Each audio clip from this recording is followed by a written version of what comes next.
할렐루야. 오늘 일산 순복음 영산교회 주일 2부 예배 나오신 성도 여러분, 주님의 이름으로 사랑하고 축복합니다. 베드로전서 4장 7절 말씀을 나누기 원합니다. 만물의 마지막이 가까이 왔으니 그러므로 너희는 정신을 차리고 근신하여 기도하라.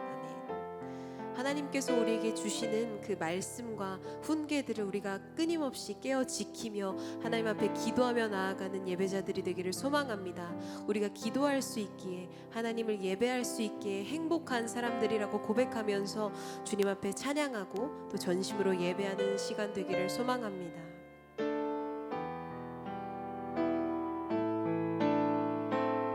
네, 기도하는 그 시간, 내 기도하는 그 시간, 그때가 가장 즐겁다. 이 세상 근심 걱정에 얽매인 나를 부르사 내 진정소 주 앞에 나같이 바로 아뢰어 큰 불행 당해 슬플 때 나 위로받게 내 기도하는 그 시간, 내 기도하는 그 시간, 내게는 가장 귀하다. 저 광야 같은 세상을 끝없이 바라하면서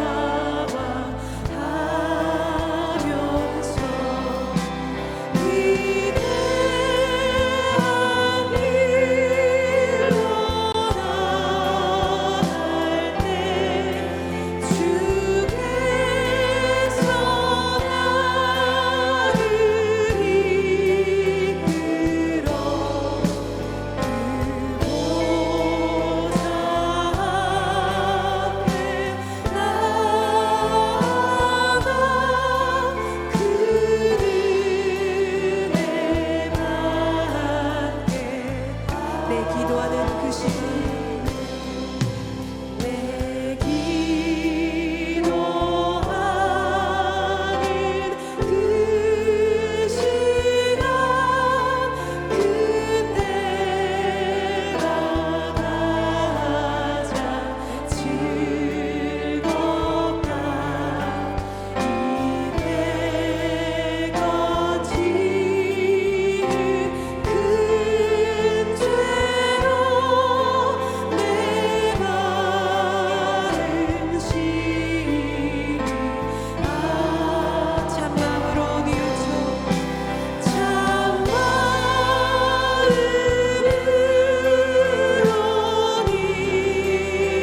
뉘우쳐 다 숨김없이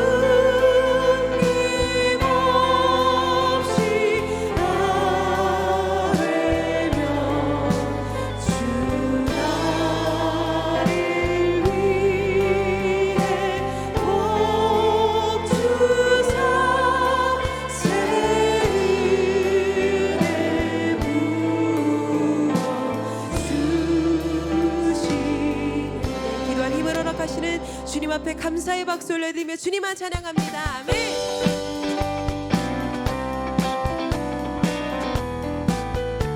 나의 사랑하는 죄, 나의 사랑하는 죄 비록 깨어졌으나 어머니의 무릎 위에 앉아서 재미있게 듣던 말 그때 일을 지금도 내가 잊지 않고 기억합니다. 귀하고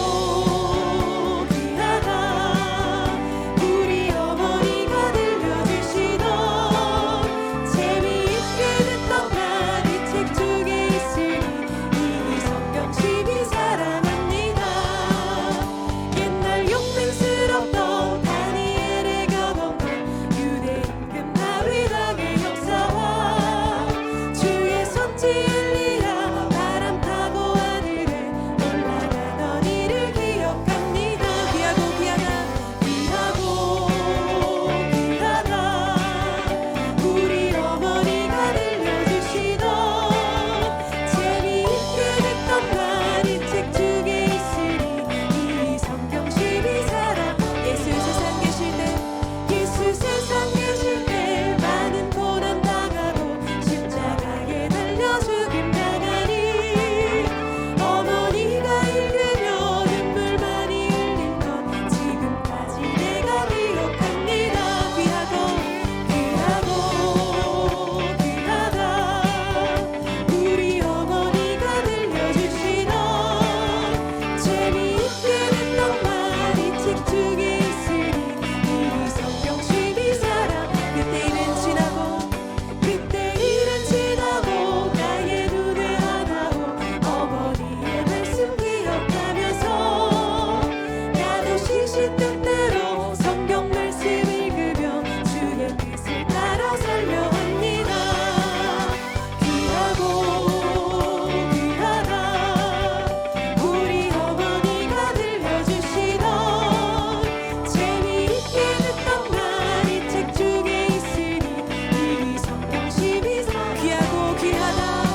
예술의 찬양의 향기가 두 손에는 주를 닮은 섬김이 두 손에는 주를 닮은 섬김이 나의 삶에 주의 흔적 남게 하소서. 우리 모두 함께 그 자리에서 일어나서 함께 고백합니다. 하나님의 사랑이 하나님의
하나님은 영이시니 예배하는 자가 영과 진리로 예배할지니라. 아멘.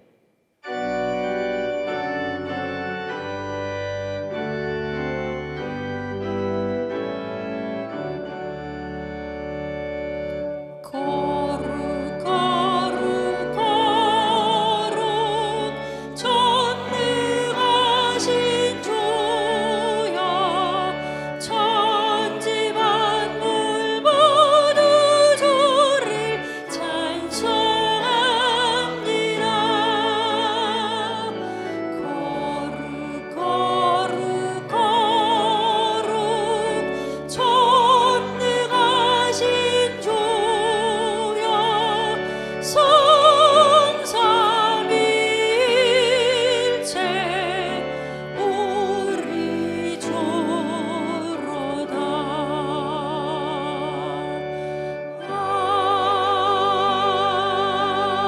아멘. 전능하사 천지를 만드신 하나님 아버지를 내가 믿사오며 그 외아들 우리 주 예수 그리스도를 믿사오니 이는 성령으로 잉태하사 동정녀 마리아에게 나시고 본디오 빌라도에게 고난을 받으사 십자가에 못 박혀 죽으시고 장사한 지 사흘 만에 죽은 자 가운데서 다시 살아나시며 하늘에 오르사 전능하신 하나님 우편에 앉아 계시다가 거기로부터 산자와 죽은 자를 심판하러 오시리라. 성령을 믿사오며 거룩한 공교회와 성도가 서로 교통하는 것과 죄를 사하여 주시는 것과 몸이 다시 사는 것과 영원히 사는 것을 믿사옵나이다. 아멘.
우리의 영원한 피난처가 되시는 하나님 아버지, 아름다운 단풍이 물들어가는 10월 마지막 주일 하나님의 백성이 한자리에 모여 예배하게 하시니 감사합니다. 우리를 언제나 환영해 주시고 든든한 피난처가 되어 주시니 감사합니다. 오늘 세상의 분주함을 내려놓고 하나님의 날개 아래 거하기를 원하오니 우리를 받아 주시옵소서. 하늘을 종이 삼고 바다를 잉크 삼아도 한이 없는 주님의 사랑을 다 기록할 수 없음을 고백합니다. 그러나 하나님의 측량할 수 없는 사랑에도 불구하고 우리는 늘 그 사랑이 너무 작다고 불평하며 불안해했음을 고백하오니 용서하여 주시옵소서. 평강의 하나님, 사람들은 세계 평화를 간절히 원하고 있지만 안타깝게도 지구촌에는 전쟁의 소문만 점점 더 늘어가고 있습니다. 악인들의 탐욕이 무고한 백성들을 고통 가운데 몰아넣고 있음을 불쌍히 여겨 주시옵소서. 기아와 재난으로 죽어가는 영혼들의 울부짖음을 긍휼히 여겨 주시옵소서. 하지만 여전히 하나님은 살아계시기에, 그리고 지금도 하나님의 나라는 확장되고 있음을 압니다. 평화의 하나님, 예수 그리스도를 통해 이미 평화의 사람이 된 우리가 평화를 위한 작은 움직임에 용기와 열정을 주시옵소서. 하나님께서 세우신 순복음 영상교회가 말씀과 은혜로 충만하고 민족 복음화와 세계 선교에 크게 쓰임받는 소망의 유가 넘쳐나는 교회로 역사하여 주시옵소서. 주님께서 미국 시애틀 성회를 성황리에 마치고 귀국하게 하신 강신호 담임 목사님, 성령의 두루마기를 펴주시옵소서. 하나님의 말씀을 대언하는 곳곳마다 놀란 기적과 이사가 나타나는 이 시대의 귀한 종으로, 주님의 큰 종으로 삼아 주시옵소서. 모든 교역자님들에게 성령의 기름 부으심이 충만케 하여 주시옵소서. 이제 우리 교회가 예배가 회복되고 성령의 폭발적인 역사가 일어나게 하여 주시옵소서. 전 성도가 주님의 몸된 이 교회를 더욱 사랑할 수 있도록 하시고, 교회의 각 기관들마다 주님께서 친히 주인이 되어 주셔서 주님 뜻대로 잘 인도받게 하시고 부흥될 수 있도록 도와주시옵소서. 항상 기뻐하라, 쉬지 말고 기도하라, 범사에 감사라고 하신 신앙생활의 황금률을 잘 지켜서 한 주간도 승리하기를 원합니다. 담임 목사님 말씀을 통해 힘을 얻게 하시고 성과대 찬양을 통해 위로를 받아 넘치는 능력 안에서 행복하게 지낼 수 있도록 도와주시옵소서. 예배를 돕는 남녀 선교회와 모든 지체들도 기억하여 주실 줄 믿사오며 참 진리이신 예수님의 이름으로 기도드립니다. 아멘.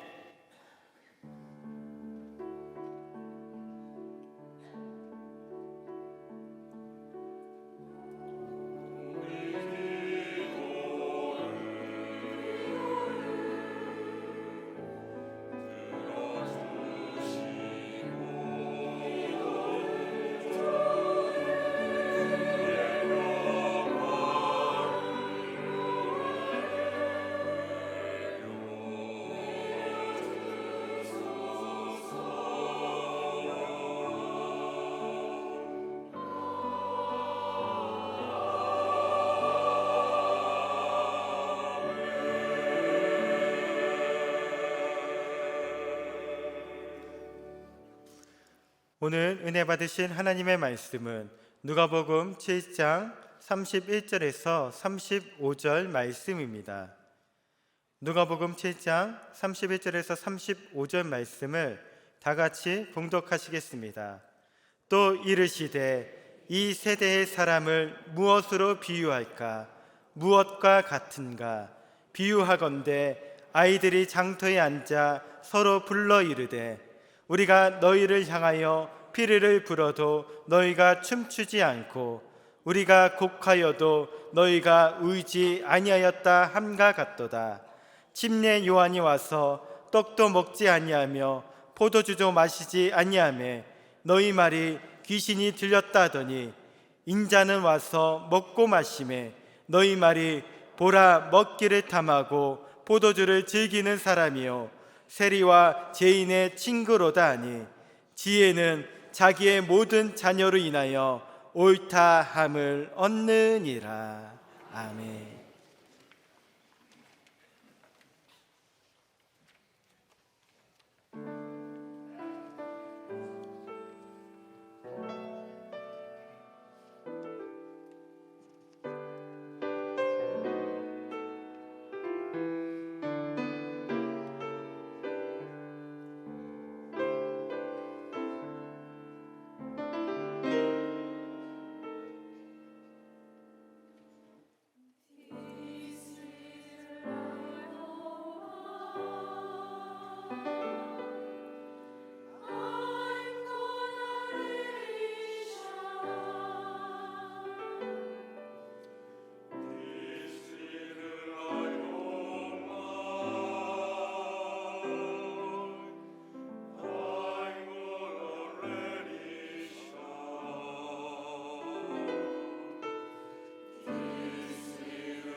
예루살렘 성가대 은혜로운 찬양에 감사를 드립니다. 전후 좌우에 계신 분들과 함께 인사하겠습니다. 예수님의 이름으로 사랑합니다.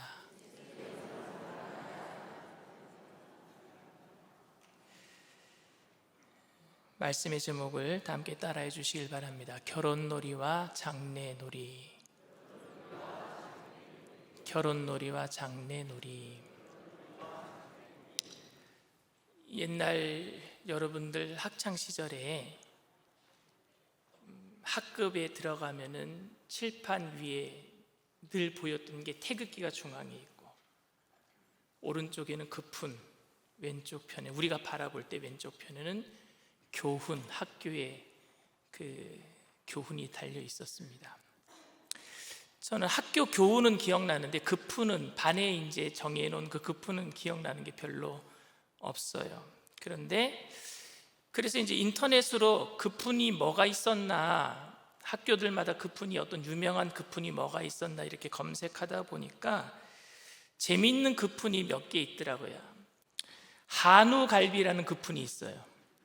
한우갈비. 한 마음으로 우리는 갈수록 비상한다. 그 한우갈비예요. 좋은 뜻이죠 뭐. 또 재미있는 급훈 중에 하나가 또 있는데, 지금은 좀 바뀌었을 수도 있을 것 같아요. 아주 옛날에 있었던 그런 재미있는 급훈이었는데, 10분 더 공부하면 마누라가 바뀐다, 뭐 이런 게 있었습니다. 제가 다녔던 배제고등학교 교훈은 욕위대자 당위인력, 한자예요. 뭐냐면 크고자 하거든 남을 섬겨라. 마태복음 20장 26절 말씀이었습니다. 기독교 학교였으니까요. 저는 그 교훈을 너무너무 좋아했어요. 근데 제가 어렸을 때에 아버님께서 글을 아주 잘 쓰시는, 그 붓글씨를 아주 잘 쓰시는 분에게 저희 집 가훈을 부탁해서, 그래서 액자로, 표구로 해서 액자로 해서 저희 집에 걸어놓은 가훈이 있었는데, 그 가훈이 찬양의 일꾼, 기도의 일꾼, 말씀의 일꾼, 예배의 일꾼, 이런 가훈도 있었습니다. 혹시 여러분들의 집에 가훈이 있으세요? 가훈이 혹시 여러분 무엇인지 생각나십니까? 한국 사람들에게 있어서 가장 유명한 가훈은 가화만사성이라고 얘기합니다. 집안이 편안하면 모든 일들이 잘 풀린다, 뭐 이런 뜻이겠죠. 기독교 가정에 있어서 가장 많은 가훈이 여러분 뭐라고 생각하세요? 믿음, 소망, 사랑이에요. 믿음, 소망, 사랑. 근데 이런 가훈들은 좋은 글들이기는 하지만 조금 구체적이지 못해요. 그래서 어떤 사람들은 구체적으로 가훈을 삼기도 합니다. 뭐 믿음, 소망, 사랑 이런 게 아니라, 예를 들면 원수를 만들지 말자, 아니면 오늘 하루도 행복하게 살자, 이런 조금 구체적인 가훈들을 만들기도 합니다. 그런데 이런 가훈이나 인생의 좌우명은 한 사람의 가치관을 보여주는 것이라고 할 수 있습니다. 인생에 있어서 그 사람이 가장 무엇을 중요하게 생각하는가가 좌우명이 될 수도 있고 가훈이 될 수도 있습니다. 여러분들 미국의 유명한 피너츠라는 만화 아세요? 그 피너츠라는 만화의 주인공이 찰리 브라운이고요, 여자친구가 셀리고요, 그 집의 강아지가 스누피예요. 스누피는 다 아시죠? 보신 적 있으세요? 그런데 여기에 나오는 에피소드 중에 하나가 뭐냐면은, 한 번은 찰리 브라운이 학교에 갔는데 선생님이 숙제를 내줬어요. 근데 그 숙제가 뭐냐면은 현대인들의 인생 철학을 한마디로 뭐라고 정의할 수 있느냐, 집에 가서 생각해서 적어와라 그런 거예요. 찰리 브라운이 오늘날 현대에 살고 있는 사람들의 대부분의 인생 철학이 무엇일까, 좌우명이 무엇일까 생각해도 생각이 안 나는 거예요. 그래서 여자친구 셀리에게 물어봤어요. 야, 요즘 사람들이 인생의 좌우명이 뭐냐, 인생 철학이 뭐냐 라고 물어보니까, 한참 골똘히 생각하다가 물어보니까 셀리가 뭐라고 대답했느냐, 이렇게 얘기합니다. 아, 귀찮아, 그냥 대충 해. 아, 귀찮아, 그냥 대충 해. 셀리가 귀찮아서 찰리 브라운에게 한 말이기는 하지만 현대인들이 가지고 있는 인생 철학이 정말 귀찮아 대충해 이게 아닌가라는 생각이 듭니다.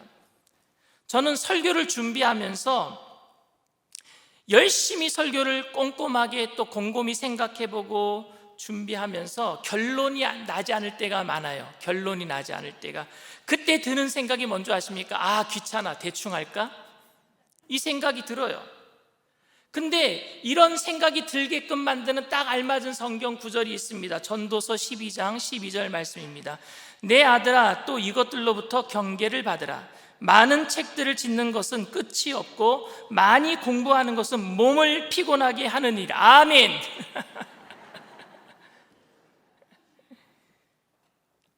너무 피곤하게 공부하는 것, 이거 피곤하게 하니까 대충 할까 하는 생각이 들기도 하는데, 사실 그런데 이 말씀은 이미 하나님의 말씀이 천지에 다 말씀을 통해서 우리에게 알려주고 하나님의 뜻을 알려주셨는데, 그 하나님의 뜻이 자기랑 맞지 않아서 혹시 다른 곳에 또 다른 하나님의 뜻이 있지 않을까 공부하는 것이 쓸데없는 일이다라는 것을 알려주기 위해서 한 말씀이지 공부하지 말라는 얘기는 아니었거든요.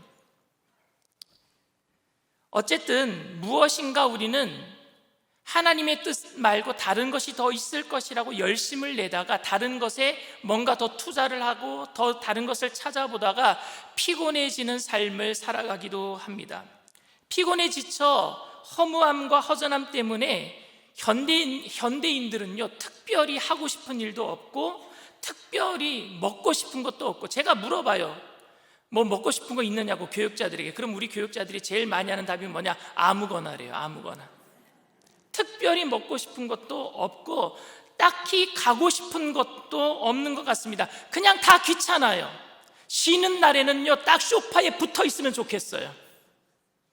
아무리 애를 써도 달라지는 것도 없고 노력한다고 해도 노력한 만큼의 대가도 얻을 수 없는 불공평한 세상이 돌아가는 모습을 보면 못마땅한 것 같아서 나는 그냥 대충 살기로 했다라고 말하는 청년들의 이야기를 들어본 적도 있습니다. 목사님, 제가 아무리 열심히 해도 안 돼요. 그러니까 저는 그냥 대충 살려고 생각합니다. 그런데 단순히 그렇게 세상이 불공평하다는 것만이 우리의 의욕을 상실하게 만드는 것이라고는 생각하지는 않습니다. 왜 오늘날 사람들이 의욕을 많이 상실했을까요? 왜 많은 청년들이 목표가 별로 없다라고 말하고 있을까요? 옛날에 우리나라가 60년대 말 70년대 초에는 보릿고개가 있었잖아요. 그래서 너무너무 힘들게 살 때는요, 정말 살아내는 게 힘겹지만 살려고 다들 아둥바둥 노력을 했어요. 그런데 지금은 당시보다 더 많이 편해졌잖아요. 근데 지금은 그때보다 그런 의욕이 더 없어졌어요. 더 잘 살게 되면은 의욕이 더 많아야 될 텐데 더 잘 살게 되었지만 의욕은 사라졌단 말입니다. 옛날에는요, 내가 살려고 하는 생존의 목표가 있었는데 요즘은 그런 생존의 목표가 아니라 조금 불편한 것을 그냥 참고 살지 이런 정도가 되다 보니까 그런 의욕조차 다 사라져버린 것 같아요. 현대인들은요, 예전에는 정말 먹고 살기 위해서 열심히 의욕을 가지고 일했는데 이제는 먹고 살만하니까 좀 불편해도 그냥 의욕을 잊어버린 채로 살고 있지는 않은가. 생존의 문제가 아니라 편리의 문제 때문에 그래요. 우리 자녀들의 경우 자녀들이 경험하고 있는 부족함, 불편함, 이것은 여러분 생존의 문제가 아니라 편리의 문제이기 때문에 그렇게 의욕적으로 치열하게 살아야 될 필요를 별로 못 느끼고 있는 것 같습니다. 차라리 조금 불편하고 말지 그렇게 의욕적으로 뭘 이루겠다고 할 이유가 없다라고 생각하는 것 같습니다. 근데 이런 문제는 삶의 문제뿐만이 아니라 신앙의 문제도 마찬가지입니다. 예수님께서는 이렇게 신앙적인 문제 속에서도 귀찮아, 대충의 영적인 태만에 빠져 있는 오늘 유대인들에게 당시 종교인들, 종교 지도자들의 영적 태만함을 지적하고 계시는 부분이 오늘 말씀입니다. 근데 사실 저는 이해가 되지 않았어요. 왜냐하면 당시 종교 지도자들이나 유대인들이 열심히 특심이었잖아요. 그들은 정말로 열정을 가지고 하나님을 섬기던 사람들이었습니다. 생활에 11조를 드리고 하루에 3번씩 정해놓고 기도를 했으며 일주일에 2번 이상씩 금식을 하고 철저하게 안식일을 지켰던 사람들이 그 사람들 아닙니까? 하나님의 말씀을 상기하기 위해서, 기억하기 위해서 머리에 말씀 상자, 이 손에도 말씀 상자를 달고 다녔던 사람들이 그들 아닙니까? 우리들은 그들을 흉내조차 낼 수 없을 정도로 그들은 하나님 섬기는데 열심히 있었던 사람들입니다. 그런데 왜 그들이 영적으로 태만하다라고 오늘 예수님은 질책하고 계실까요? 오늘 본문 31절에서 33절 말씀 다 같이 다시 한번 읽겠습니다. 또 이르시되 이 세대의 사람을 무엇으로 비유할까? 무엇과 같은가? 비유하건대 아이들이 장터에 앉아 서로 불러 이르되 우리가 너희를 향하여 피리를 불어도 너희가 춤추지 않고 우리가 곡하여도 너희가 울지 아니하였다 함과 같도다. 전혀 관심이 없는 그런 종교인들에 대해서 이야기를 하고 있습니다. 주님이 정해놓으신 기준이 너무 높아서일까요? 그 기준에 그들이 도달하지 못해서요? 아니면은 사사건건 예수님이 하시는 일을 반대하고 의심했던 종교인들이니까 예수님도 그들이 아무리 열심으로 하나님을 섬겨도 반대를 위한 반대를 하는 것일까요? 사실 여러분, 예수님이 메시아로 오셨음에도 불구하고 당시 종교인들은 예수님을 메시아로 받아들이지 않고 의심했어요. 아무리 메시아의 어떤 표적, 기적을 나타내도 그들은 예수님을 의심했어요. 메시아가 아닐 것이다.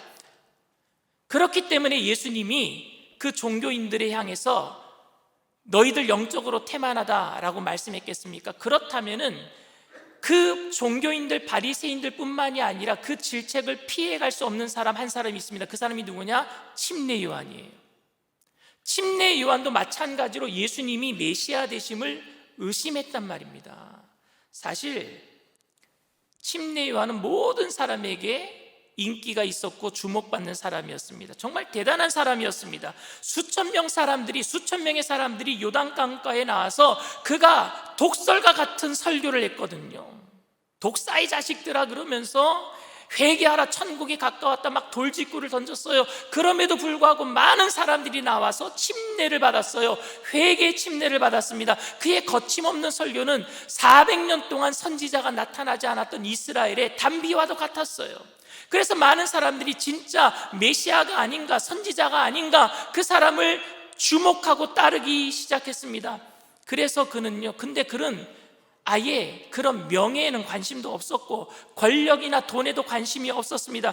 그래서 그는 광야에서 혼자 살았고 석청과 메뚜기를 먹고 약대 털옷, 낙타 털옷을 하나 입고 광야에 외치는 소리, 회개하라, 천국이 가까웠다, 이렇게 하면서 살아왔습니다. 그럼에도 불구하고 많은 사람들이 그에게 와서 회개 침례를 받았습니다.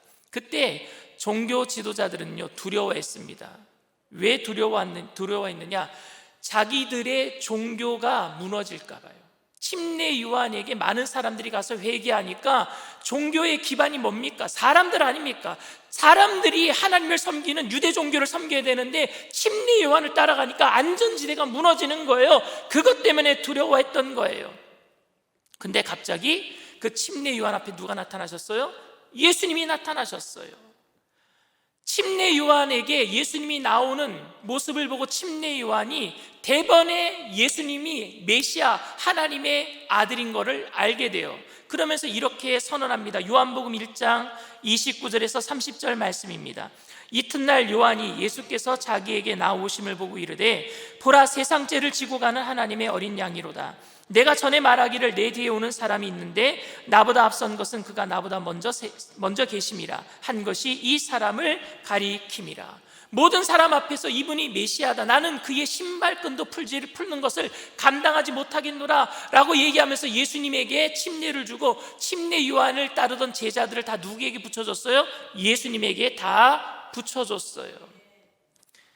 이제 메시아가 오셨기 때문에 자기가 할 일은 다 한 거라고 생각합니다. 이제 불의를 심판하고 회개한 사람에게 상급을 주시는 메시아가 오셨으니까 이제 이스라엘의 하나님의 통치가 이루어질 것이라고 침례 요한은 생각했어요. 이제 자신의 할 일은 끝났다라고 생각했어요. 거침없이 그동안 광야에 외치는 소리로서 자기의 임무를 다 수행했다고 생각했어요. 그렇기 때문에 겁도 없이 헤롯의 비리를 이야기했어요. 헤롯이 자기의 동생의 아내와 결혼을 해버렸거든요. 그 비리를 이야기하니까 결국 헤롯 대왕에게 잡혀가서 감옥에 갇히게 되었습니다. 그때 침례 요한은 자기는 이제 죽어도 여한이 없다고 생각한 거예요. 왜? 예수님이 오셨으니까. 불의한 세상은 이제 심판받을 것이니까. 그리고 죄인들이 아니고 회개한 사람들은 상급을 받게 될 것이니까 그는 두렵지 않았어요. 메시아가 오셨기 때문에, 예수님이 오셨기 때문에 이 세상은 변화되고 정의 사회가 구현될 것이라고 생각했습니다. 그런데 감옥에 갇혀 있을 때 이상한 소리를 듣게 됩니다. 이상한 소리를 들어요. 그것은 바로 예수님께서 죄인들과 함께 날마다 잔치를 벌인다라는 소식이었습니다. 죄인들과 함께 식사를 하신다는 소식이었어요. 너무 이 땅이 부패해서 먹는 날보다는 금식하는 날이 많았던 침례 요한이 보기에는 너무 예수님이 이상해 보이는 것입니다. 문란하고 부패한 삶을 살아가는 시대를 바로잡기 위해서 약대토롯 하나를 가지고 있고 광야에서 메뚜기와 석청을 먹으면서 자신의 삶을 연명했던 그는 예수님의 삶이 전혀 이해가 되지 않았습니다. 그래서 감옥에 찾아온 제자들에게, 침례 요한을 사랑해서 그래도 찾아온 제자들에게 예수님에게 묻도록 하는 거예요. 너희가 가서 좀 물어봐라. 메시아 맞느냐고 물어봐라. 누가복음 7장 19절, 오늘 본문 바로 전 이야기예요. 다 같이 읽습니다. 요한이 그 제자 중 둘을 불러 주께 보내어 이르되 오실 그이가 당신이 오니까 우리가 다른 일을 기다리오리까 하라 하매. 성경에서는 여러분 이게 굉장히 부드럽게 기록하고 있지만 이 말을 하고 있는 침례 요한의 심정은 지금 참담한 거예요. 자신이 생각했던 메시아 모습이 아니었단 말입니다. 당신 정말 메시아 맞습니까? 어떻게 제가 목숨을 걸고 당신을 기다리며 당신이 오실 길을 예배했는데 어떻게 죄인들과 함께 어울릴 수 있단 말입니까? 라고 묻고 있는 것입니다. 이런 침례 요한의 그 의심하는 반응에 대해서 예수님은 어떻게 대답하셨습니까? 서기관과 바리새인들이 예수님을 의심했을 때는요, 막 예수님은요 그들을 욕하셨어요. 그들에게 저주를 퍼부었습니다. 그런데 오늘 침례 요한에게 똑같이 야, 너도 네가 그렇게 열정을 가지고 하나님을 섬기는 게 저 바리새인들이나 서기관들처럼 가짜였구나, 나 되게 섭섭하다, 이렇게 말씀하셨나요? 그렇게 말씀하시지 않으셨어요. 오늘 누가복음 7장 본문 말씀 바로 전의 이야기예요. 7장 26절에서 30절 말씀 우리 다 같이 읽겠습니다. 그러면 너희가 무엇을 보려고 나갔더냐? 선지자냐? 옳다, 내가 너희에게 이르노니 선지자보다도 훌륭한 자니라. 기록된 바 보라, 내가 내 사자를 네 앞서 보내노니 그가 내 앞에서 내 길을 준비하리라 한 것이 이 사람에 대한 말씀이라. 내가 너희에게 말하노니 여자가 낳은 자 중에 요한보다 큰 자가 없도다. 그러나 하나님의 나라에서는 극히 작은 자라도 그보다 크니라 하시니 모든 백성과 세리들은 이미 요한의 침례를 받은지라. 이 말씀을 듣고 하나님을 의롭다 하되 바리새인과 율법 교사들은 그의 침례를 받지 아니하므로 그들 자신을 위한 하나님의 뜻을 저버리니라. 먼저 예수님께서는요 침례 요한을 비난했던 사람들을 책망하셨어요. 야, 너희들 광야에 왜 나갔느냐? 무엇 보려고 광야에 나간 것이냐? 화려한 옷을 입은 사람을 보려고 광야에 나갔냐? 화려한 옷을 입은 사람을 보려면은 왕궁에 갔어야지. 너희들 광야에 왜 나갔어? 너그러운 인품을 가지고 실력 있어서 조용한 말로 미사 역구를 수식어를 써가면서 그럴듯하게 이야기하는 사람들을 찾으려고 광야에 갔어? 그런 사람은 광야에 없잖아. 광야에 나갔으면 선지자를 보려고 나간 것이 아니냐? 바로 그 선지자가 침례 요한이다. 이 침례 요한은 여자가 난 사람 중에서 가장 높은 사람이다. 침례 요한을 칭찬해주고 있단 말입니다, 예수님이. 여러분, 침례 요한이나 지금 당시의 종교 지도자들, 서기관님들이나 바리새인들은요 모두 예수님의 사역에 대해서 의심을 품었던 사람들입니다. 그것도 자기의 열심을 가지고. 종교 지도자들이나 서기관 바리새인들도 자기의 열심으로 하나님을 섬겼잖아요. 그리고 광야에 나가서 석청을 먹으면서 메뚜기를 먹으면서 약대토롯 하나 가지고 회개하라 천국이 가까웠다 외쳤던 이 침례 요한도 자기의 열정을 가지고 하나님을 섬겼잖아요. 근데 그 두 부류 다 예수님의 메시아 되심을 오해했어요. 의심했단 말입니다. 그런데 왜 바리새인들과 서기관들은 욕을 먹어야 되고 왜 침례 요한은 한없이 칭찬을 받아야 됩니까? 왜 그렇습니까, 여러분? 그 이유에 대해서 오늘 본문 비유로 예수님이 말씀하시는 거예요. 누가복음 7장 오늘 비유로. 주님은 당시의 세대를요 가리켜서 장터에서 놀고 있는 아이들, 그 놀이의 비유를 하셨습니다. 장터에 두 종류의 아이들이 있었던 거예요. 두 부류의 아이들. 한 부류의 아이들은요 결혼놀이를 하는 거예요. 우리가 피리 불고 놀면은 춤추자, 결혼놀이 하자는 아이들이 있었고, 한 부류는 곡하고 장례놀이 하는 거야. 어이 어이 이제 가면 언제 같이 곡하면서 놀자, 장례놀이 하는 부류가 있었습니다. 근데 결혼놀이 하는 친구들은요, 야 장례놀이 너무 칙칙하잖아, 결혼놀이가 좋잖아, 이렇게 얘기하는 게 이해가 돼요. 근데 장례놀이 하는 아이들은요, 결혼놀이 하는 거 보면 속굿장난 하듯이 유치하잖아요. 결혼해야 되고 남자 여자 얼리리 꼴리리 해야 되고, 야 그건 너무 유치하잖아, 좀 어른식으로 장례놀이 하자, 그 말도 맞는 것 같아요. 그런데 오늘 비유는요, 장례놀이 하는 아이들과 결혼놀이 하는 아이들 간의 갈등을 이야기하고 있는 게 아닙니다. 또 다른 부류의 아이들이 있었다라는 거예요. 어떤 부류의 아이들이냐? 오늘 아이들이 이렇게 얘기합니다. 야 우리 결혼놀이 하자.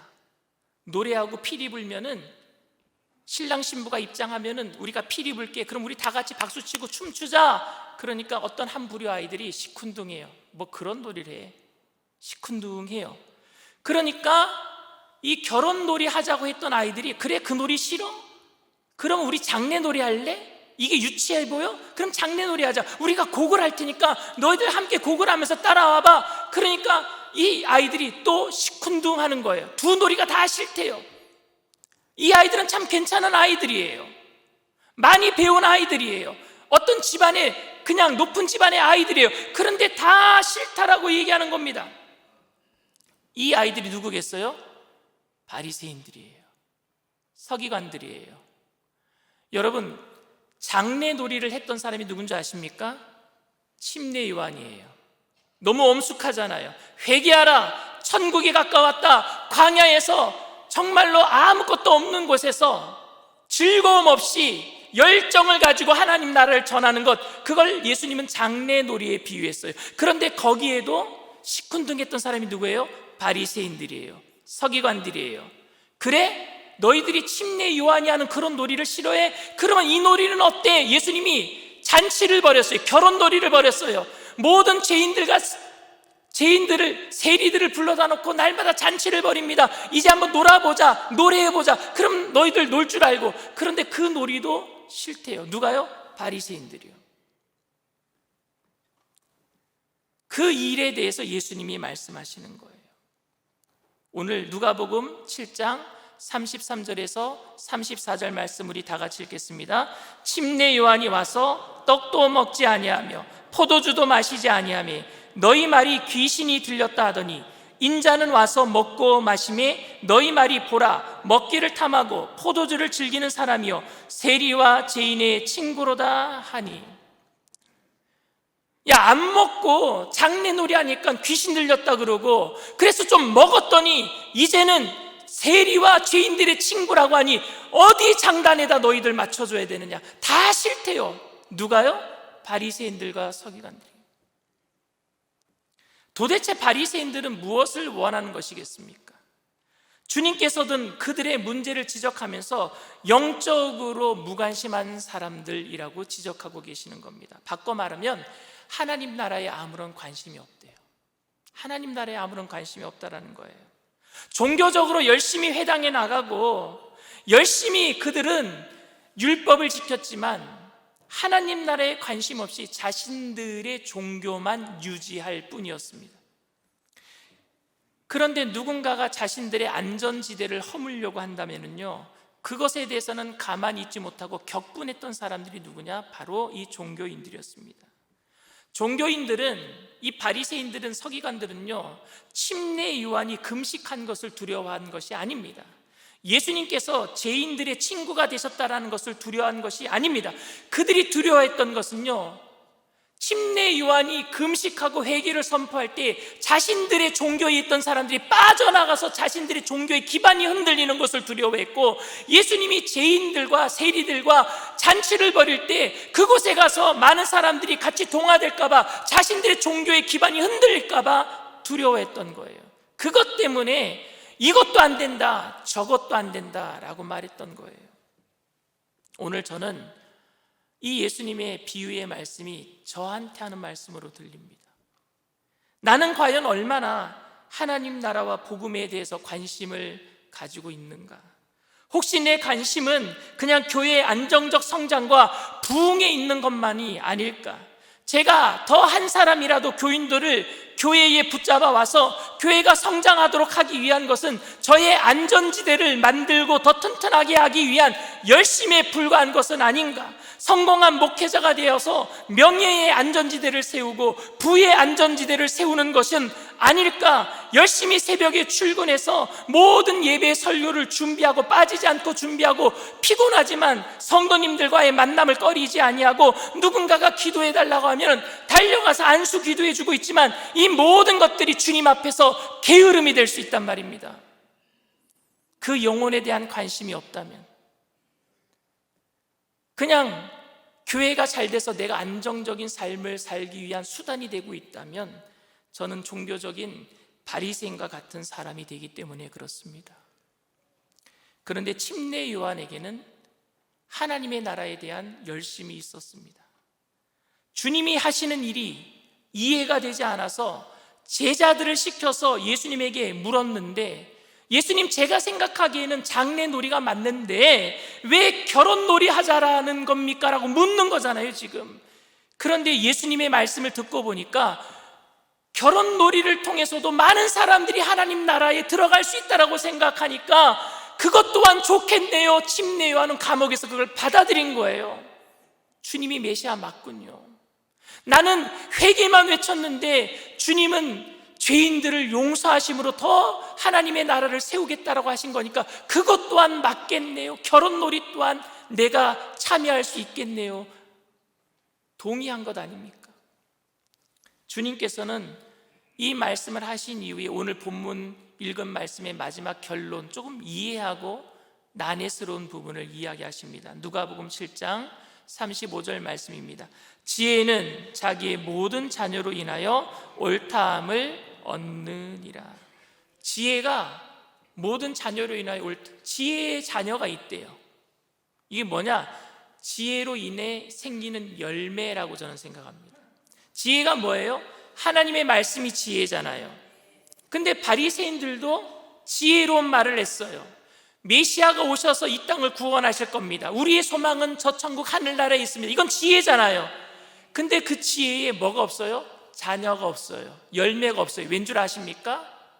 행동을 안 하니까. 그렇게 말해놓고 메시아가 오셨는데 메시아를 안 받아들였어요. 그렇게 천국이 우리의 소망입니다 말해놓고 삶 속에서는 어떻게 살았어요? 이 땅이 전부인 것처럼 살았단 말입니다. 열매가 없어요. 오늘 우리는 어떻습니까? 오늘 우리는 하나님의 말씀을, 그 지혜로운 말씀을 우리가 날마다 듣고 그 말씀이 이루어지기를 선포하지 않습니까? 그렇다면 그 말씀에 열매가 맺을 수 있도록 작은 행동이라도 하나님 나라를 소망하면서 살아가야 될 줄 믿습니다. 열매를 맺어가야죠. 바리새인들이 하나님 나라에 관심을 가지고 메시아를 고대했다면 그들이 말 속에 작은 행동을 통해서 하나님 나라에 대한 열매를 맺어갔어야 되는데 전혀 없었습니다. 침례 요한의 고민은 어떻게 하면 하나님의 나라를 세워가는가 였었습니다. 그러나 반면에 바리새인들의 고민은 우리가 누리고 있는 것을 어떻게 하면 그저 유지할 수 있는가 였었어요. 그들이 누리고 있는 종교적인 혜택 어떻게 하면 계속 누릴 수 있는가 였었습니다. 그래서 침례 요한은 예수님에게 당신의 말이 지금 옳습니까? 죄인들과 세리들과 함께 결혼놀이하는 게 옳습니까? 라고 물었고, 바리새인들 종교 지도자들도 자신들이 유지하기 위해서 당신의 말이 옳습니까? 라고 물었습니다. 그런데 똑같은 말인데 의도가 틀립니다. 침례 요한이 물었던 의도는 당신이 지금 얘기하는 것을 통해서 더 좋은 일이 일어납니까? 를 물었던 것이고, 바리새인들이 물었던 것은 그냥 귀찮으니까 그냥 지금 살던 대로 합시다였어요. 왜? 자기네가 있는 것을 그저 계속 누리고 싶었기 때문이었습니다. 같은 질문이지만 전혀 다른 결과입니다. 사랑하는 성도 여러분, 교회가 많은 열정을 잃어버렸어요. 옛날에는 새벽 기도도 많이 나오고 교회 학교도 막 북적거리고 지역 예배, 구역 예배 때 사람들이 너무너무 많이 와서 박수치고 찬양하고, 그런데 아파트 문을 열어놔서 주민신고도 들어오고 전도되어 오시는 분들도 많았고, 그런데 그런 열정으로 일하는 분들이 점점 줄어들다 보니까 어떤 한 사람에게 일이 집중되는 거예요. 그래서 그 사람은 점점 일하는 게 버거워지고, 누군가가 지역장, 구역장, 총무권사를 맡고 나면 다음에는 목사님 못하겠습니다라는 말이 저절로 나오고, 왜냐? 너무 힘든 일들을 혼자 다 하고 있으니까. 근데 오늘 저는 여러분들에게 이런 열정을 회복합시다라고 말씀드리는 게 아닙니다. 일주일 동안 삶의 현장에서 힘들게 살고 나오신 여러분들이 저는 교회에서 참 쉼을 얻었으면 좋겠어요. 편안하게 예배드리고 말씀을 통해서 은혜 받고 위로받았으면 좋겠습니다. 오늘 그냥 집에서 쉬었으면 좋겠다 싶었는데 가족들의 성화에 못 이겨서 교회에 끌려 나오다시피 한 분이 계시다면 이 자리에, 저는 그분이 교회에서 정말 편안하게 안식을 얻고 위로받고 돌아갔으면 좋겠습니다. 그런데 감히 여러분들에게 다시 한번 말씀을 드립니다. 주님의 천국잔치 놀이에 참여해 주시지 않겠습니까? 모든 예배 때 말입니다. 모든 것이 귀찮아서 대충 예배드리고 싶은 마음으로 천국의 기쁨을 절대 누릴 수는 없습니다. 아, 귀찮아, 그냥 대충 해, 이것도 싫고 저것도 싫은 마음으로는 천국의 기쁨을 누릴 수 없단 말입니다. 그래서 저는 예배 때 천국을 좀 바라봐 주시길 바랍니다. 내 삶보다, 여러분, 이제껏까지 여러분들이 살아온 생애보다 더 영원한 세계가 있단 말입니다. 그 영원한 세계는요, 현재 준비하지 않으면 들어가지 못하는 세계예요. 현재 준비를 어떻게 해야겠습니까? 내가 그 기쁨을 누리는 거예요. 천국을 생각하는 거예요. 대충 사는 게 아니에요. 귀찮게 살아가는 게 아닙니다. 침례 요한은 열정이 있었어요. 하늘나라에 대한, 천국에 대한 열정이 있었어요. 그 열정이 있었기 때문에 예수님이 하는 그 모든 일들을 이해하기 시작했어요. 그게 옳다면은 그것으로 인해서 더 많은 사람들이 천국에 들어갈 수 있다면 내가 하는 놀이도 포기하고 그 놀이에 참여하겠습니다. 그런 마음이 있었어요. 그러나 바리새인들이나 종교 지도자들은 그런 열정이 없었어요. 하늘나라에 대한 열정이 아니라 지금 눈에 보이는 나라에 대한 열정은 있었죠. 자기의 안전지대가 허물어지는 그것만을 그 사람들은 최고 중요한 것이라고 생각했단 말입니다. 그렇다면은 영적인 방관자가 되고 맙니다. 천국 그 모든 열정이 사라지고 주님이 기뻐하시는 일에도, 회개하라고 하는 그 슬픔의 이야기에도 감동이 되지 않는 그런 영적인 방관자가 될 수밖에 없는 것입니다. 여러분들이 모든 것이 못마땅하고 불평스러워 보이는 현실에서도 하나님을 향한 열망, 저 천국을 향한 그 열정이 있게 되기를 바랍니다. 그 열정으로 주님께서 날마다 베푸시는 이 예배 천국잔치의 주인공으로 쓰임받게 되시기를 주님의 이름으로 축원을 드립니다. 이 시간 말씀을 생각하시면서 묵상으로 잠시 기도해 주시기를 바랍니다. 오늘 저희 교회에 처음 나오신 분이 계십니까? 인터넷상에, TV상에 예배드리는 그 자리에 처음 나오신 분들이 계십니까? 우리들의 삶이 그래요. 아우, 대충 살고 싶어, 너무 귀찮아, 너무 힘들어. 근데 여러분, 그렇게 해서는 그 어떤 삶의 기쁨을 느낄 수가 없잖아요. 그런 여러분들을 주님께서는 사랑해 주셔서 그 기쁨을 주시기 위해서 목숨까지 내어주셨습니다. 진정한 기쁨을 주시기를 원하셔요. 여러분들에게 오늘 이 자리에 처음 나오신 분이 계시다면 내가 그 천국 잔치에, 그 기쁨의 잔치에 내가 동참하게 되기를 원합니다. 그렇게 원하시는 분들은 그 자리에서 믿음을 가지고 일어나 주시길 바랍니다. 어느 곳에서든지 예배드리는 그 장소에서 오늘 제 이야기를 듣고 계시는 분들은 믿음으로 일어나 주시길 바랍니다. 그리고 믿음으로 일어나신 분들은 제가 하는 기도를 따라해 주시길 바랍니다. 하나님 아버지, 저는 죄인입니다. 어디에서 와서 왜 살며 어디로 가는지 알지 못하고 방황하며 살았습니다. 저의 죄를 위하여 십자가에서 죽으시고 부활하신 예수님을 제 구주로 모셔드립니다. 저는 하나님의 자녀가 되었습니다. 지금부터 영원토록 주님과 함께 살겠습니다. 예수님의 이름으로 기도드립니다. 아멘. 할렐루야. 여러분들 진심으로 축복하고 찬양합니다. 우리 다시 일어나 우리 찬양합니다.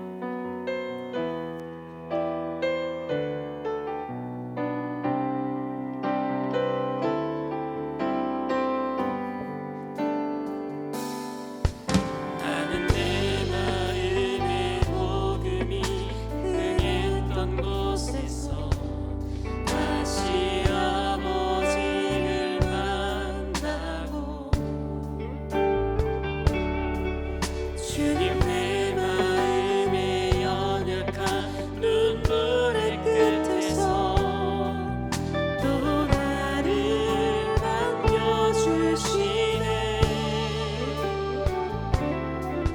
산다 생각했던 그의 부르심 다시 나를 회복해 하시네. 다시 일어나 주를 예배하리. 내 모든 기쁨이 되리. 그의 기쁨 되어 삶의 모든 순간을 주께 다 내어 작다 생각했던 그의 부르심 작다 생각했던 그의 부르심 다시 나를 회복해 하시네. 다시 일어나 주를 예배하리. 내 모든 기쁨이 되리. 그의 기쁨 되어 삶의 모든 순간을 주께 다 내어 다시 일어나 다시 일어나 주를 예배하리. 내 모든 기쁨이 되리. 그의 기쁨 되어 삶의 모든 순간을 주께 다 내어드리리.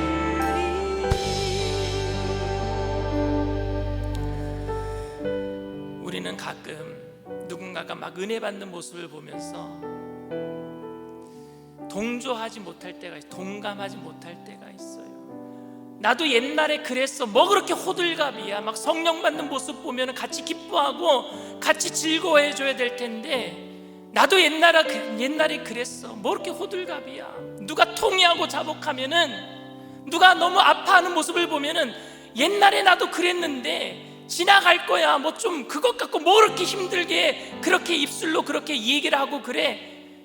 그 감정에 위로는커녕 그냥 무관심으로 던져지는 그런 말들을 통해서 상처를 줄 때가 있습니다. 저는 우리 교인들이 피리를 불 때 함께 춤췄으면 좋겠어요. 누군가가 곡하면은 함께 울어줬으면 좋겠어요. 그게 천국인 줄 믿습니다. 예수님은 유대인들이 그렇게 되기를 원하고 계셔요. 결국에 모든 이방인들을 이제 다 복음으로 하나 되게 하셔서 이제 그 복음이 다시 복음의 출발지인 이스라엘로 지금 돌아가고 있잖아요. 이제 변화가 될 거예요. 분명히 그 변화 이전에 먼저 우리부터 변화돼야 될 줄 믿습니다. 함께 기뻐하고 함께 슬퍼하고 함께 느낄 수 있는 천국을 이룰 수 있는 가정이 되게 하시고 우리 교회가 되게 하시고 이 나라가 되게 하여 주시옵소서. 성령님, 우리에게 그 천국의 기쁨과 그 천국의 감격이 늘 있게 하여 주시옵소서. 우리 주님 세 번 부르고 통성으로 간절히 기도합니다. 주여, 주여, 주여. 할렐루야. 사랑과 풍성하신 하나님 아버지, 주님의 은혜 감사합니다. 하나님, 내가 피를 흘릴 때 함께 즐거워하며 춤추며 곡할 때에 함께 슬퍼하며 함께 동의하고 자복할 수 있는 그런 하나님 믿음의 동역자들이 되게 하여 주시옵소서. 하나님, 전 세계가 주님의 나라가 될 때까지 쉬지 않냐고 일하시는 그 예수님의 사랑과 그 예수님의 은혜가 우리의 삶을 통하여 하나님 가정에 흘러넘치며 이웃에 흘러넘치며 이 땅 가운데 흘러넘치게 하여 주시옵소서. 영적으로 무감각한 바리새인들, 서기관, 종교 지도자들이 되지 아니하도록 내 삶의 안전지대를 무너뜨리며 주님 한 분만으로 만족하며 주님 앞에 나아갈 수 있는 믿음의 백성들 되게 하여 주시옵소서. 성령님 환영합니다. 인정합니다. 모셔드립니다. 의지합니다. 바람같이 불같이 생수같이 임하여 주시옵소서. 주님만이 나의 전부가 되시며 주님만이 나의 생명이 되시며 주님만이 나의 구주가 되심을 고백하며 오늘도 나아가는 믿음의 백성의 삶 가운데 그리스도의 은혜가 넘쳐나게 하여 주시옵소서. 다시 일어나, 다시 일어나 주를 예배하니 내 모든 기쁨이 되리. 그의 기쁨 되어 삶의 모든 순간을 주께 나누리. 다시 일어나, 다시 일어나 주를 예배하니 내 모든 기쁨이 되리. 그의 기쁨 되어 삶의 모든 순간을 주께 다 내어드리리. 문제가 있으신 분은, 가슴에 아픈 곳이 있으신 분은 믿음을 가지고 손을 얹으시면 아픈 곳에 손을 얹으시길 바랍니다. 사랑과 은혜가 풍성하신 하나님 아버지, 우리가 영적으로 무감각한 사람이 되지 않기 위해서 날마다 주님을 생각하며 날마다 천국을 생각하며 어떠한 삶의 위치에 있든지 주님 한 분만으로 만족하며 살기를 결단합니다. 성령님, 이 시간 우리 가운데 임재하여 주셔서 기쁨과 감격이 날마다 넘쳐나게 하여 주시옵소서. 주님이 함께 하실 때에 하나님 아버지, 우리의 깊어진 골이 메꿔지게 하여 주시옵시고 높아진 담들이 허물어지게 하여 주셔서 모든 관계가 회복되게 하여 주시옵소서. 하나님, 우리가 예배드릴 때마다 그 기쁨과 감격으로 가정이 하나 되는 역사를 이루어 주시옵시고 모든 성도가 하나 되는 역사를 이루어 주시옵시고 이 땅의 분열과 갈등이 사라지게 하여 주시옵시고 예수 믿는 한 사람 한 사람을 통하여서 주님의 나라가 이 땅 위에 이루어지는 것을 하나님 앞에 많은 사람들이 보게 하여 주시옵소서. 나사렛 예수의 피로 명하노니 갈등을 통하여서 모든 사람들의 아픔이나 즐거움에 동참하지 못하게 만드는, 무감각하게 만드는 미혹한 악한 영의 세로가 한 길로 왔다 일곱 길로 도망갈지어다. 묶임을 박 떠나갈지어다. 예수의 피로 믿고 죽고 명하노니 떠나갈지어다. 우리 안에 있는 모든 안전한 모든 것들 다 내려놓게 하시고 주님 한 분만으로 만족하게 하여 주시옵시고, 나의 나된 것은 주님의 은혜임을 날마다 고백하게 하여 주셔서 주님 한 분만으로 만족하는 사람들을 통해서 영혼이 잘되며 범사가 잘되며 강건한 복을 하나님이 이루어 주시옵소서. 이 시간 나사렛 예수의 피로 명하노니 저주받은 질병의 세력도 떠나갈지어다. 머리부터 발끝까지 깨끗게 될지어다. 오장육부 사지맥체 뼈 마디마디 신경세포 조직마다 새롭게 될지어다. 정신적인 모든 질병도 떠나갈지어다. 각 가정의 모든 저주의 질병의 세력은 떠나갈지어다. 주님만이 우리의 치료자가 되심을 고백합니다. 세상 끝날까지 우리를 책임져 주시는 그리스도의 사랑을 하나님, 우리가 단 한순간도 잊어버리지 아니하도록 성령님 늘 동행하여 주시옵소서. 우리 일산 순복음 영산교회가 예배 때마다 천국 잔치가 배설되는 곳, 그 잔치에 모두 다 하나님 참여하는 자들 기쁨으로 예배드리고 아파하는 사람을 위해서 함께 슬퍼해주는 믿음의 공동체, 사랑의 공동체 되게 하실 줄 믿고 감사드리며 예수님의 이름으로 기도드리옵나이다. 아멘.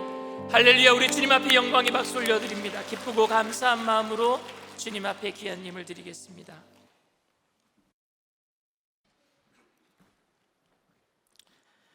전능하시고 자비하신 여호와 하나님 아버지, 지혜는 자기의 모든 자녀 인하여 옳다함을 얻느니라 말씀하시고 늘 지혜로운 바른 길로 인도하셔서 은혜의 기적을 체험케 하여 주시고, 오늘 또 주일 예배로 불러 찬양과 경배로 하나님께 예배함으로 말미암아 우리들의 심령을 정하게 하여 주시고 말씀을 통하여 주님의 은혜를 마음껏 채워주심에 감사드립니다. 특별히 담임 목사님께서 천국잔치에 참여하여 예배하는 열정으로 감동과 기쁨의 삶 살으라는 말씀으로 우리들의 심령을 크게 변화시켜 주시고 하나님이 선하시고 온전하신 뜻을 깊이 깨닫게 하여 주신 크신 은혜 더욱 감사합니다.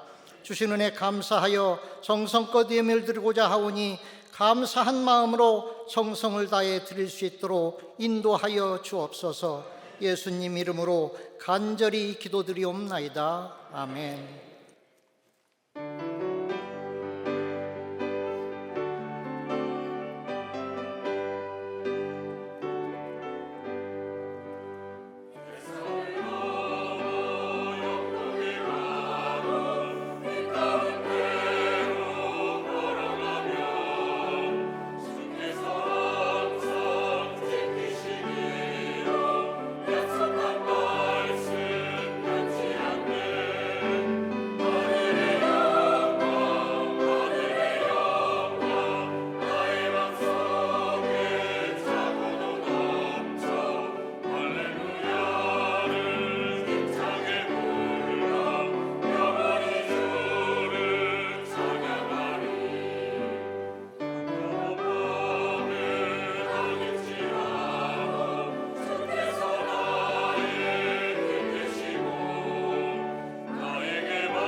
비밀?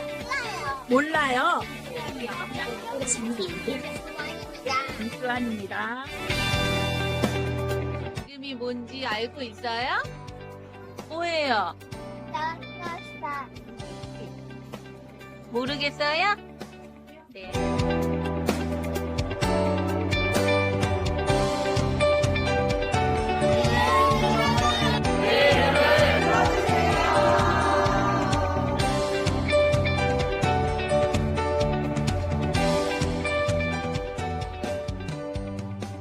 교회 소식을 말씀드리겠습니다. 다음 주일은 성찬주일입니다. 대속의 은혜에 감사하는 마음으로 성찬에 참여할 수 있도록 기도로 준비하시기 바랍니다. 매월 첫 주일은 성미를 드리는 날입니다. 기도하는 가운데 준비하셔서 매월 성찬주일에 들으시기 바랍니다. 우리 교회 카페가 11월 5일 주일부터 새롭게 오픈합니다. 카페 베베 오픈 이벤트가 진행되오니 성도님들의 많은 이용 바랍니다.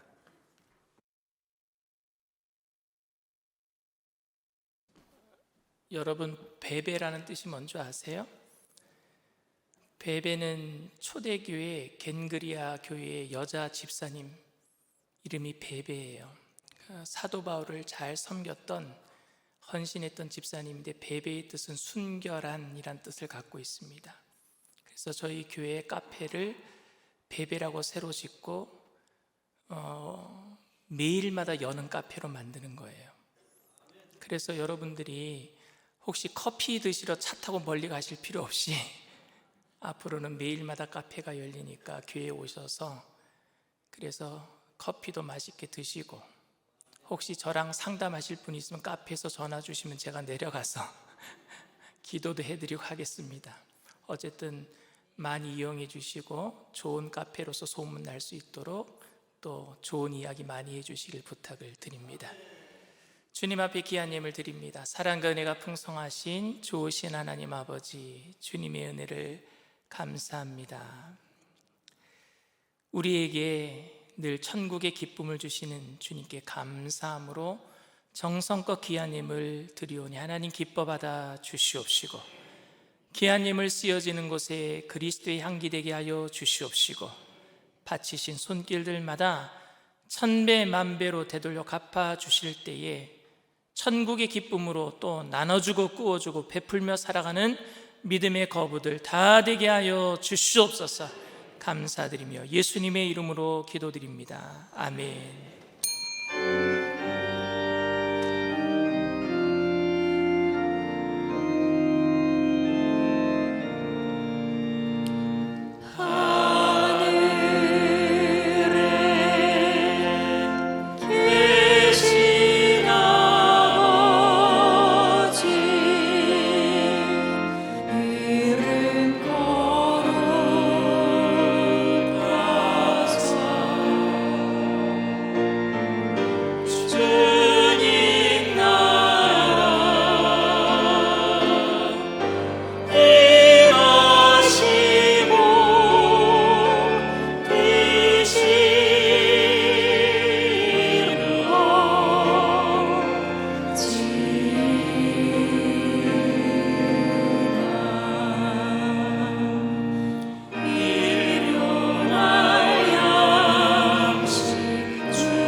지금은 우리 주 예수 그리스도의 무한하신 은혜와 아버지 하나님의 영원하신 극진하신 사랑하심과 보혜사 성령님 내주교통 충만하시고 위로하시는 축복이 영적인 무감각한 사람이 아닌 천국을 바라보며 천국 잔치에 날마다 감격하며 감동하며 믿음으로 살아가기로 결단한 귀한 백성들, 개인, 가정, 사업, 직장, 자녀, 학업생활, 범사 전체 위에 지금으로부터 영원토록 함께 하실지어다. 아멘.